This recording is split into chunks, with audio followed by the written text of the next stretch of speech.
the Hebrew Israelites and Kemet.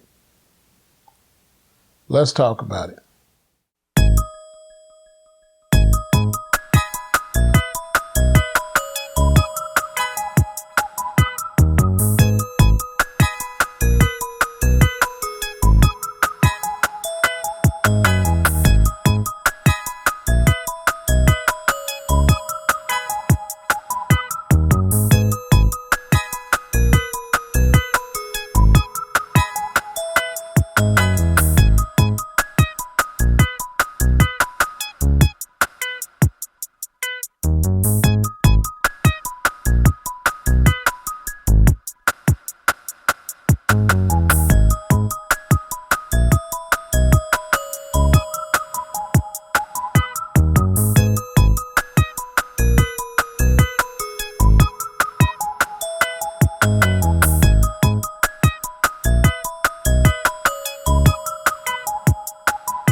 For those of you who don't know, within the Black conscious community, one of the main two schools of thought that are divided are the Black Hebrew Israelites and the House of Kemet, the Kemetic family.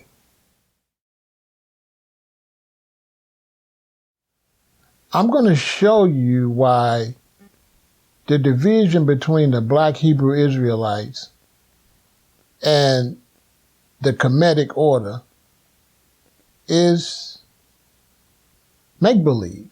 It's not real life. Now, before I get started, I have to deal with the naysayers, the people that will read the title of the video and may not even watch the video, but they're so stuck on what they think they learned that is correct, they will want to argue off the top. Because a lot of people have been brainwashed, even though they think they're learning something positive. The reason I say they're brainwashed, because they have taken in ideas that they've been taught from whatever school of thought they're on. And that's fine to have these ideas, but when you take out any chances of any other ideas in your head, that's being washed out. That's what makes you brainwashed. So you could be a Hebrew Israelite, you could be Kemetic, you could be Nubian, and if you take your school of thought in and just push out everything else, that is a system of washing, you know. So you push this out, you consider this dirt, and you feel like you cleaning the clothes, which would be your mind. So you've washed out any opportunity to expand your mind. Now, the reason I say that is because when I start talking about the Black Hebrew Israelites and those that are Kemetic, one of the first problems I'm going to have is with the Kemetic community and their denial of the fact that there was even any Hebrew Israelites. They denied the legitimacy of the Old Testament and the New Testament in the Bible. Now, there's a big problem with that. The denial of the existence of the Hebrew Israelite goes against some of the teachings that we as Kemetic people teach about our history. And I'm going to explain this in the detail. A part of teaching about Kemet is that archaeology is still being done, that there are more things in Kemet to be found. But more than that, for a lot of Black people that are in the Kemet, we teach that the noses were shot off of different artifacts and broken off of different artifacts in Kemet because there was an attempt to hide the true identity of the black people from Kemet.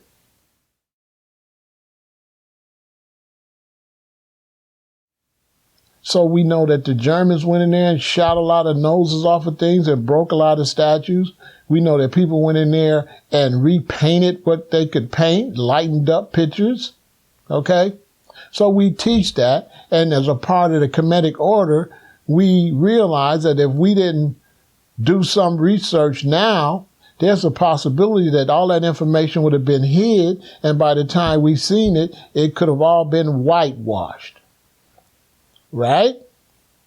So if that's true, if someone tried to hide the identity of the black people in Kemet, what makes those in the Kemetic community think that people haven't hid the true black identity of the black Hebrew Israelites?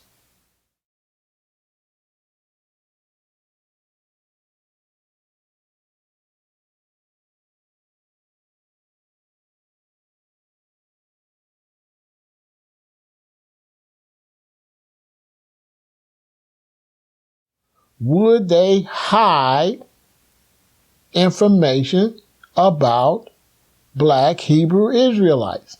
And if you're truly a Kemetic person that knows how they tried to do Kemet, you would have to answer yes. So to ask for the identity and say, because a lot of people come in and say, well, look, in Kemet, say, look, we got all these statues, we got all those, where's anything of Abraham and stuff like that? Well, you barely got your statues in Kemet. You barely got your artifacts in Kemet. They tried to destroy it. So who's to say that proof of black Hebrew Israelites is also not been buried? We know that where they had the Aswan Dam in Kemet, when they built that dam, they flooded one side of Kemet, and we know there's a lot of artifacts under that water. So it's only reasonable to think there's a lot of artifacts concerning Israel that are hid also. So now let me get into the black Hebrew Israelites and Kemet. What makes the division between the black Hebrew Israelites and those that are Kemetic, what makes that ridiculous is that the first thing I said when I said that we know that artifacts will be hidden. But the second thing is the story, the actual story in the Bible.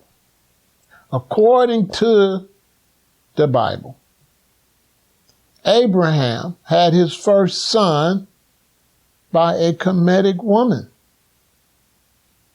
and had Ishmael before he had Isaac. Right? So,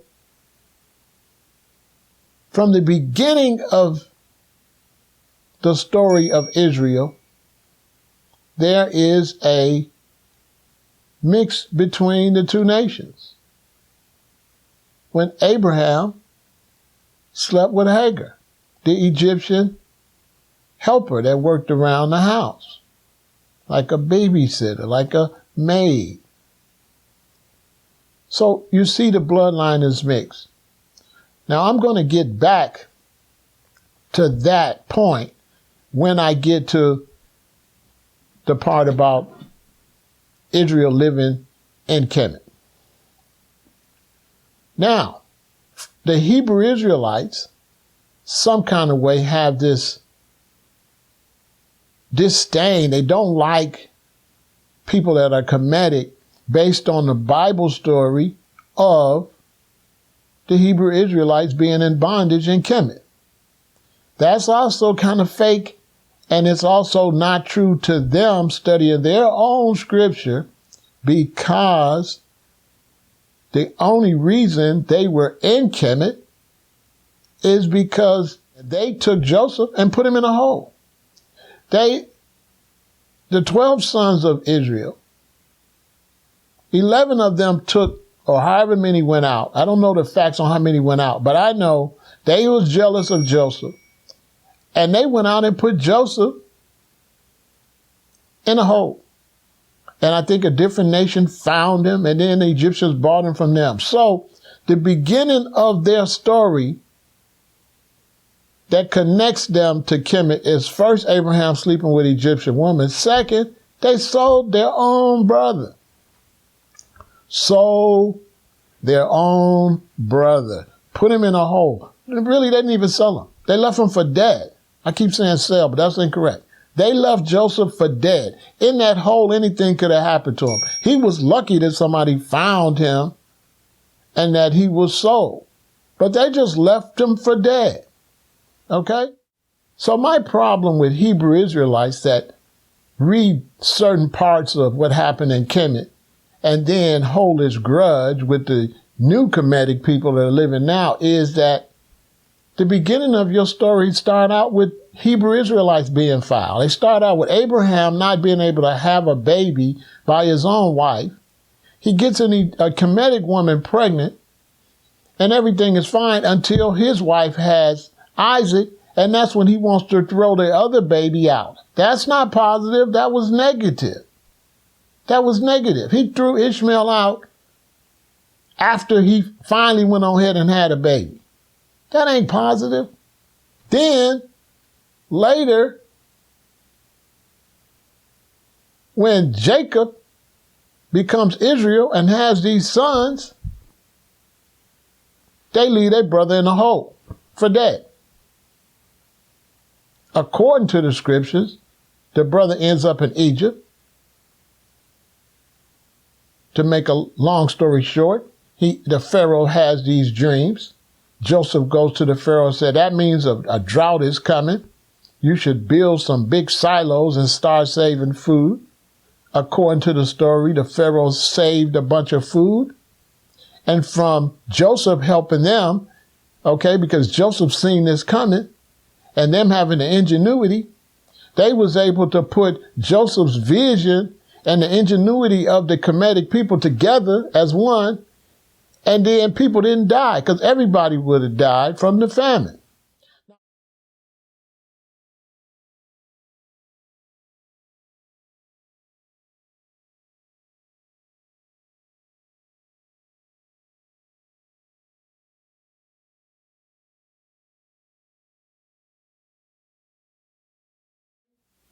And according to the story, the children of Israel came to Kemet looking for food. And Joseph recognized them and told them, go back and get your father. They go back and get their father. Of course, Pharaoh had given Joseph the best land in Egypt, the land of Ramesses. Now, Joseph is given some of the best land in all of Egypt. See? And the family comes in and is invited in.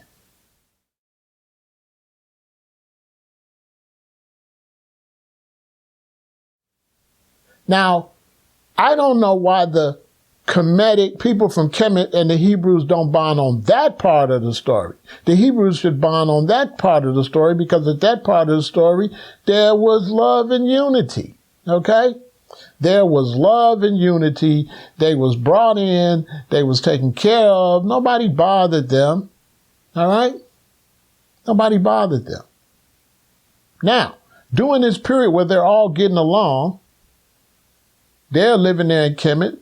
People are coming from all over to Kemet to get food because there's no food, thanks to Joseph and thanks to the people of Kemet having the ingenuity to save the food because a lot of people were still nomadic. Now, so you have these Hebrews living in Kemet. Now, this is what I want to ask the Kemetic people and the Hebrews. Do y'all think they wasn't having sex? Who believes? Because I see Hebrews and talking as if the people that are the Kemetic, or if there was a Kemetic, because some Hebrews don't even want to acknowledge that a lot of us come from Egypt, but they don't acknowledge any union between the Hebrews and the people of Kemet. The Hebrews seem to think that they were able to stay purebred Hebrews, that they're not mixed with blood from Europeans, from slavery, that they're not mixed with blood from Kemet, that they're not mixed with blood from Ethiopia, although Moses married an Ethiopian.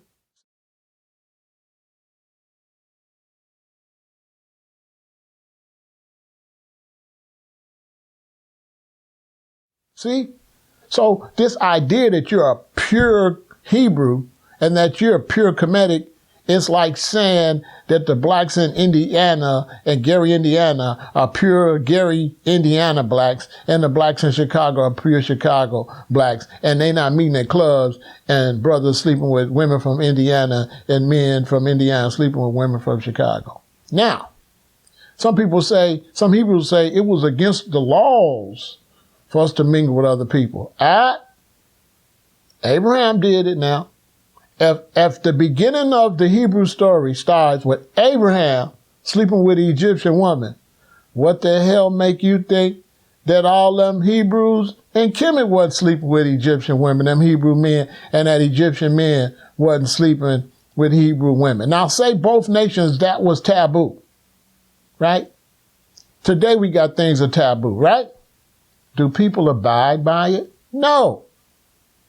Ain't no way. See, I'm the common sense teacher. All them books is cool, but if you read a book, you don't mix it with common sense, it ain't going nowhere. Let's take me. I'm a Kemetic pharaoh. I'm in Kemet. I'm doing good. The Hebrews are there, and I see this fine Hebrew sister. She like me, and I like her. You don't think we're going to have babies? Yeah? See, this is common sense. So these people were mingling and mixing together. Anyway, all their cultures is trying to be buried. And anybody think they wasn't mingling and mixing together need to go and get the books of Maccabee, okay?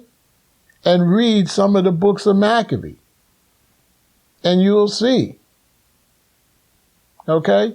You'll see that the Hebrews, the Ethiopians, and the black Kemetic people all fought together. That's the story between the Old Testament and New Testament. There's a lot happening between there. And that's in certain books. It's in certain, Roman Catholic Bible has more books than the Christian Bible. Why? There's other stuff.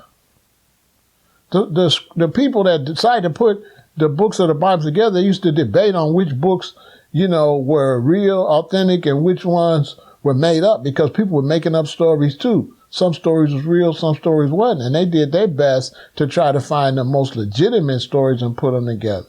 Okay? That was floating around. And they really tried to weed out stories that could have not been authenticated to be really what they said they were. Because back in those days, people was making up false crosses, saying this the cross that Christ was crucified on, this the rag that white Jesus' face, this is the donkey jawbone Samson used, this is the scepter from the Pharaoh. I mean, people was doing that way back, saying they got the garment from El-Aton, that they got this is the real shield that Pharaoh said he fought in the war. People were doing that a long time. So when they put this Bible together, they was trying to weed through all this fake stuff. And they did a great job. They got the most legitimate stories, and these stories are very much so legitimate. Now, when we get to the part where those Hebrews didn't get along with the people of Kemet, the first thing you have to read is where it says, now a new Pharaoh came that knew not Joseph.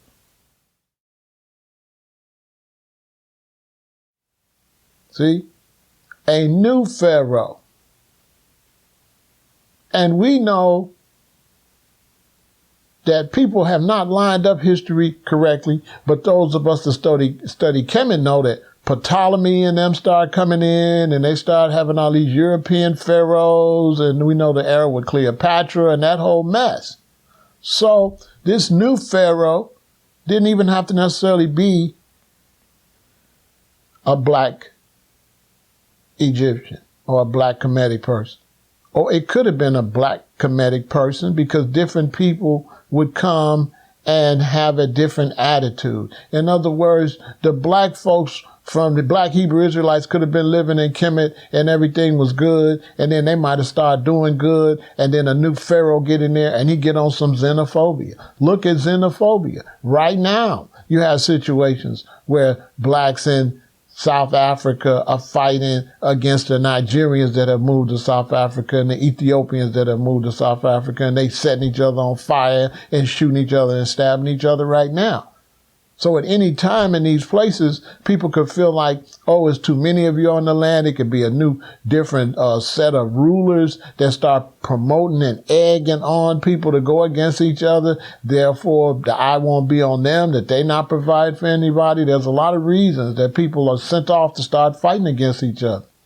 But if you still look at the basic story of the Hebrews and the Kemetic people, you'll see that they was just both messing up whoever it was. Whoever mistreated the Hebrews that was under Egypt, whether they was white or they was the original black ones, they did it, and the Hebrews sold their own brother, and, everybody was doing good stuff and bad stuff.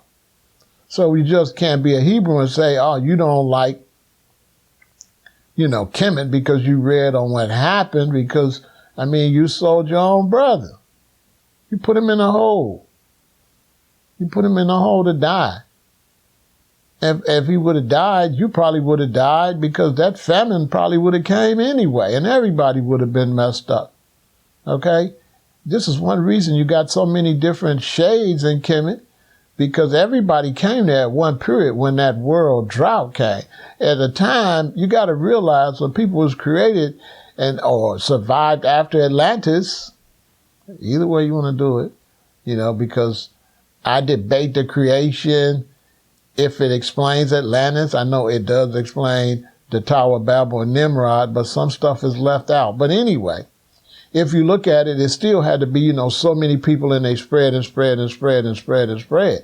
And people say, well, how do you know that? Because there's so many people now, and they spread and spread and spread. When I went to Los Angeles and lived in Los Angeles, Long Beach wasn't nothing. Now Long Beach is a big city. So people grow. People grow now, and they grew back then. So if you ask me, the division between the black Hebrew Israelites and those of us that are Kemetic is ridiculous. And I can't really speak for myself, because I am a Pharaoh. I'm a Kemetic Pharaoh, and I'm a Rasta man. So I acknowledge Kemet, and I also acknowledge the Hebrew Israelites. Okay? I acknowledge both as a part of my being.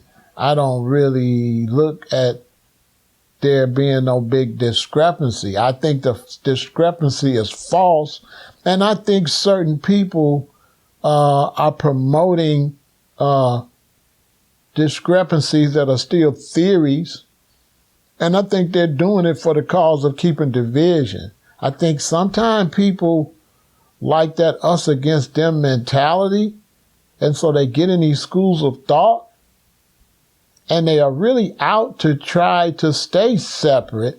They're not looking for any common ground.